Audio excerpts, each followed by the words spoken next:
Brought to you by Agilus Diagnostics. Health test की बात आती है तो मैं भरोसा करता हूँ India largest diagnostics company Agilus diagnostics. खुद को टेस्ट करते रहो। शेयर मार्केट में बीते 20 सितंबर को तेजी रही और फेड रेट कट के बाद बैंकिंग स्टॉक्स में भी पॉजिटिविटी देखने को मिली। बाजार ट्रेंड में काफी सुधार होता दिखाई दिया। बीते हफ्ते सेंसेक्स के साथ साथ निफ्टी 50 ने भी अपना ऑल टाइम हाई लगा लिया। बैंकिंग, ऑटोमोटिव और पावर सेक्टर में मजबूत प्रदर्शन के कारण बाजार में ये तेजी नजर आई। निफ्टी ने हफ्ते की शुरुआत पॉजिटिव तरीके से की थी। हालांकि हफ्ते के पहले हिस्से में 25,500 से 550 के लेवल के आसपास मुनाफा वसूली देखी गई थी और हफ्ते में उतार चढ़ाव भी देखा गया था। लेकिन हफ्ता खत्म होते होते नई खरीदारी देखने को मिली, जहां बुल्स ने बाजारों पर पूरा नियंत्रण कर लिया। अब सवाल ये है कि आने वाला हफ्ता बाजार के लिए कैसा होगा, बाजार में आगे कैसा मोमेंटम बनता दिखेगा। चलिए इस रिपोर्ट में हम आपको ये भी समझा देते हैं। नमस्कार, आप देख रहे हैं बिस्तक, मैं हूं आपके साथ अर्निमा द्विवेदी। बाजार के मूड माहौल को समझने के लिए चलिए एक नजर डालते हैं पिछले हफ्ते के कुछ इंपॉर्टेंट इंडिसेस पर और फिर बात करेंगे कि शेयर मार्केट में आने वाले हफ्ते में क्या कुछ एक्शन देखने को मिलेगा। तो बीते हफ्ते निफ्टी 1.71% चढ़कर 25,790 के स्तर पर क्लोज हुआ है। बैंक निफ्टी 3.57% चढ़कर 53,793 के लेवल पर क्लोज हुआ। निफ्टी मिड कैप सिलेक्ट की बात की जाए तो यहां 24 अंकों की बढ़ोतरी दिखी और ये भी 13,112 के लेवल पर बढ़त के साथ क्लोज होता नजर आया। अब अगर सेक्टर स्पेसिफिक नजर डालें तो यहां लगभग सभी सेक्टर्स में पॉजिटिव मूव बनता दिखाई दिया है। शुरुआत रियलिटी से अगर कर लें तो रियलिटी में लगभग 5% की तेजी देखी गई। फाइनेंशियल सर्विसेज में लगभग 4%, ऑटो में 3%, एनर्जी में 2%, एफएमसीजी में भी 2%, मेटल्स और सीपीएसई की अगर बात की जाए तो 1%। हालांकि आईटी सेक्टर में, मीडिया सेक्टर में और फार्मा सेक्टर में गिरावट नजर आई, लगभग 2% की। पीएसयू बैंक्स में भी 1.5% की गिरावट देखने को मिली है। बीते हफ्ते 7.73% की बढ़िया तेजी दिखाकर एमएनएम और 7% की तेजी दिखाकर आईसीआईसीआई बैंक ने अच्छा मूव बनता नजर आया।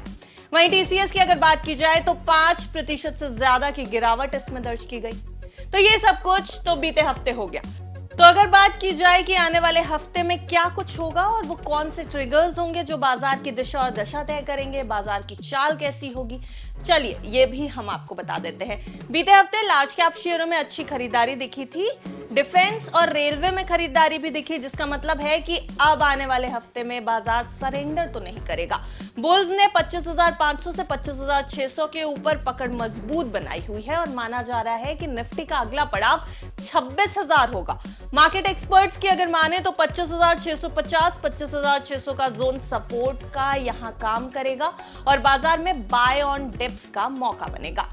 हालांकि मिड कैप और स्मॉल कैप स्टॉक्स ने हाल के दिनों में थकावट के संकेत भी दिखाने शुरू किए हैं। एक्सपर्ट्स हाई बीटा शेयरों में निवेश करने वालों को सावधानी बरतने की सलाह दे रहे हैं। नुवामा इंस्टीट्यूशनल इक्विटीज की राय अगर माने तो उसने अपने एक रिपोर्ट में कहा है कि अगर महत्वपूर्ण सपोर्ट टूटता है तो इंडेक्स में 5 से 10% की गिरावट हो सकती है। कुछ इंपॉर्टेंट इवेंट्स भी हैं जो आने वाले हफ्ते में बाजार को इंपैक्ट कर सकते हैं। 23 सितंबर को जापान के बाजार बंद रहेंगे और 23 सितंबर को भारतीय बाजार में मैन्युफैक्चरिंग सर्विसेज और पीएमआई के आंकड़े आएंगे।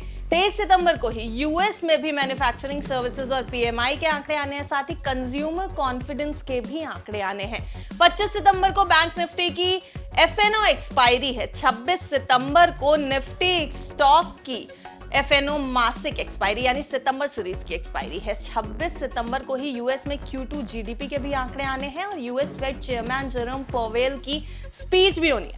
27 सितंबर भी अहम होगा, यूएस में पीसीई के आंकड़े जारी होंगे। ये सभी इवेंट्स बाजार पर असर डाल सकते हैं। अब वो असर कैसा डालेंगे ये आने वाले हफ्ते में देखने की बात होगी। पॉजिटिव मूव बाजार में क्या बनता नजर आएगा वो होगा एफआईआईज और एफपीआईज की ओर से खरीदारी करना। एफआईआईज ने सितंबर में अब तक 26,636 करोड़ के शेयर खरीदे हैं। बीते शुक्रवार को यानी 20 सितंबर को एफआईआईज ने 14,064 करोड़ के शेयर खरीदे थे। एफआईआईज की ओर से पिछले 3 साल में एक दिन में सबसे बड़ी खरीद थी। जून में एफपीआई लगातार बायर बने हुए हैं। इस साल अब तक शेयरों में एफपीआई का निवेश 76,572 करोड़ रुपए हो गया है। अगस्त में उन्होंने घरेलू शेयर बाजार में 7,320 करोड़ रुपए, जुलाई में 32,385 करोड़ रुपए और जून में 26,565 करोड़ रुपए का निवेश किया था। अब अनुमान यह है कि यूएस फेड रेट में 50 बीपीएस का रेट कट होने के बाद एफपीआईज की तरफ से खरीदारी का सिलसिला जारी रहेगा। इंडिया विक्स भी लोअर जोन में है, जरूरी मूविंग एवरेज के नीचे है और ये भी शेयर बाजार के लिए पॉजिटिव पॉइंट हो सकता है। आईपीओ के मोर्चे पर अगर बात करें तो अगले हफ्ते फिर से आईपीओ की बहार आने वाली है। अगले हफ्ते 10 आईपीओ खुलने जा रहे हैं, जिनमें से 2 आईपीओ मेन बोर्ड और 8 आईपीओ एसएमई बोर्ड के हैं। इन आईपीओ के जरिए कंपनी करीब 900 करोड़ रुपए जुटा सकती है। इस समय आईपीओ में निवेशकों की संख्या लगातार बढ़ रही है। अगर मेन बोर्ड सेगमेंट की बात करें तो मानवा फाइनेंस 151 करोड़ रुपए का इश्यू लेकर आएगी।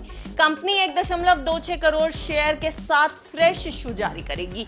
यह आईपीओ सोमवार यानी 23 सितंबर को बोली के लिए खुलेगा और निवेशक 25 सितंबर तक इसमें बोली लगा सकेंगे। केआरएन हीट एक्सचेंजर भी 342 करोड़ रुपए का इश्यू जारी करने वाली है और यह दूसरा मेन बोर्ड सेगमेंट का आईपीओ होगा। इसमें भी कंपनी 1.55 करोड़ शेयर जारी करेगी, जो पूरी तरह से फ्रेश इश्यू होंगे। यह आईपीओ 25 सितंबर को निवेश के लिए खुलेगा और निवेशक 27 सितंबर तक इसके लिए बोली लगा सकेंगे। तो कुल मिलाकर कोरोना काल के बाद से भारतीय बाजार एक बुल रन में है और इस बुल रन में निवेश करने में भी लोगों को डर लग रहा है, लेकिन कमाई का लालच इस डर पर हावी होता नजर आ रहा है और ऊंचे भाव पर शेयर खरीद लिए जाते हैं। लेकिन हाल फिलहाल का जो मार्केट ट्रेंड है उसमें कुछ ऐसे संकेत मिल रहे हैं जो मार्केट में उथल पुथल होने की आशंका की तरफ इशारा कर रहे हैं। एक्सपर्ट्स की अगर माने तो स्मॉल कैप ट्रेडिंग में सावधानी, सतर्कता बरतने की जरूरत है। हालांकि बाय ऑन डिप्स वाली मार्केट बनती दिख रही है, ऐसा एक्सपर्ट्स का कहना है। लेकिन आपको क्या लग रहा है, बाजार का हाल आपको कैसा नजर आ रहा है, यह हमें अपनी इस रिपोर्ट पर कमेंट करके जरूर बताएं और जाते जाते एक जरूरी जानकारी सुनते जाएं। ये रिपोर्ट हमने सिर्फ आपकी जानकारी के लिए बनाई है। अगर आपको बाजार में कहीं भी निवेश करना है तो अपने फाइनेंशियल एडवाइजर की राय एक बार जरूर ले लें और ऐसी अनेक खबरों के लिए जुड़े रहें बिस्तक के साथ। बिस्तक आपके लिए लाया है प्रीमियम मेंबरशिप प्रोग्राम, जहां आपको मिलेंगे कई सारे फायदे, जिनमें मार्केट न्यूज़लेटर, लाइव चैट पर आपके सवालों के सबसे पहले जवाब, मार्केट आउटलुक, वीकेंड पर मार्केट स्कैन, एंकर्स के साथ चैट और भी बहुत कुछ। इस प्रीमियम सब्सक्रिप्शन में 3 तरह के प्लान्स हैं, सिल्वर, गोल्ड और प्लैटिनम, जिनकी शुरुआत मात्र 159 रुपए महीने से होती है। इससे जुड़ना भी बेहद आसान है। बिस्तक के YouTube चैनल पर जाएं, ज्वाइन बटन पर क्लिक करें और अपना प्लान सिलेक्ट करें। बस बन गए आप हमारे प्रीमियम मेंबर।